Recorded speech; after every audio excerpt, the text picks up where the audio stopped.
صباح الخير إن كان صباحا، ومساء الخير إن كان مساء. تحياتي لكم جميعا أينما كنتم.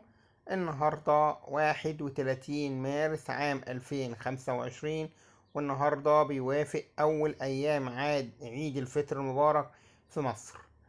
النهاردة معانا عملة من معدن الفضة، هي معدن الفضة وليس السبيكة من الألمنيوم والبرونز، هي من معدن الفضة. مكتوب عليها زي ما احنا شايفين 25 قرش. 1957 ميلادي، 1376 هجري. جمهورية مصر بلا كلمة العربية. الوقت دوت كانت مصر اسمها جمهورية مصر فقط، ولا يوجد فيها اسم العربية. ده كانت كده تمام. وعليها تحت هنا جناحات ماعت.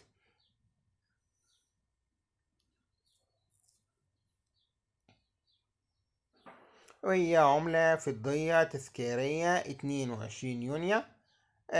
تذكارية افتتاح مجلس الأمة.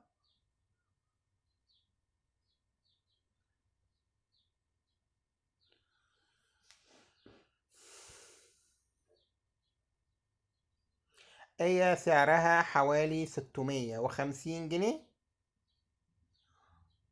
وطبعا لأنها من معدن الفضة وتذكارية كمان. احنا عايزين نقول ان شكل العملات المعدنية المصرية القديمة كانت في منتهى الروعة.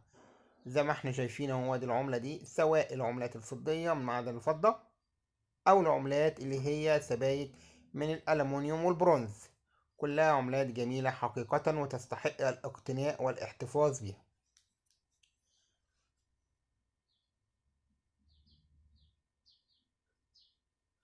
نرجو من حضراتكم الإعجاب بالفيديو والاشتراك في القناة وتفعيل زر الجرس والتعليق على الفيديو تعليق جيد.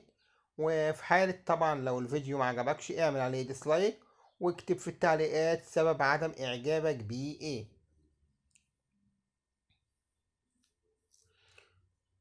مرة تانية، هي عملة فضية معدن الفضة جمهورية مصر، 25 قرش.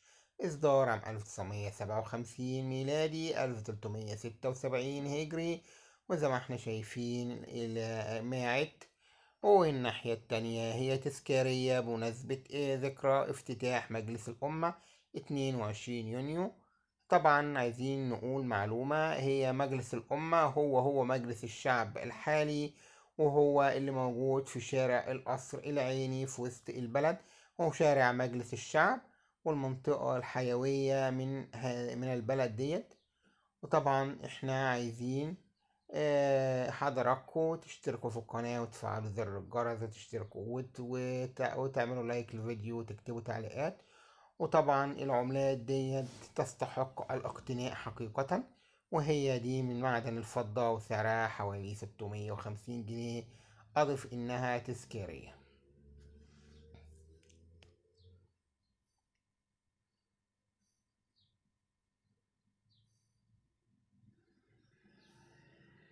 بنذكر مرة أخرى، إحنا بنعرض فقط، وما بنشتريش وما بنبيعش، ده مش تخصصنا لا الشراء ولا البيع.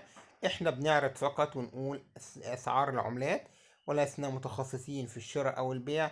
الشراء أو البيع حضرتك ممكن تنزل سوق ديانة، شارع 26 يوليو خلف بنك فيصل الإسلامي، كل يوم سبت من الساعة 9 صباحا حتى الساعة 4 عصرا، وتقدر تشتري أو تبيع اللي أنت عايزه. لكن إحنا بنعرض فقط وليس لنا علاقة بالبيع أو الشراء.